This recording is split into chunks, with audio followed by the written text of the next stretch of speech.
Захаванне развіцця патэнцыялу ў сацыяльнай сферы. Так гучыць тэма абмеркавання. Таму мэта навуковай канферэнцыі вызначэнне прыярытэтаў менавіта сацыяльнай палітыкі. Важным тут з'яўляецца меркаванне навукоўцаў, аб'ектыўнае, абгрунтаванае і фундаментальнае. Преимущество общественного движения «Беларусь» по сравнению с другими общественными движениями – это повсеместная интеллектуализация деятельности Беларуси. Это касается абсолютно всех сфер – и политической, и социальной, экономической, и прочих. Поэтому аналитическая работа – это тот фактор, который является двигателем общественного движения «Беларусь» на сегодняшний день. Сёння час грамадскіх аб'яднанняў, так лічаць члены рэспубліканскай арганізацыі «Белая Русь». Вырашаючы праблемы сумеснымі намаганнямі, можна дабіцца больш прадуктыўнага выніку.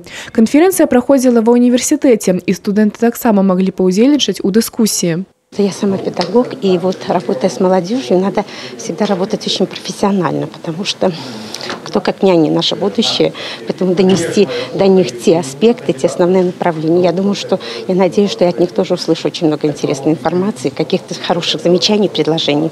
Сучаснае сацыяльна-палітычнае становішча, патэнцыял грамадскіх аб'яднанняў, шляхі ўдасканалення дзейнасці аб'яднання «Белая Русь». Аб гэтым мы не толькі разважалі на канферэнцыі. Сацыяльная палітыка – сфера досыць агульная. У яе ўваходзіць мноства сегментаў – палітыка даходаў, дэмаграфіі, занятасці насельніцтва і сацыяльнай абароны. Сюды ж можна аднесці ахову здароўя, адукацыю і культуру.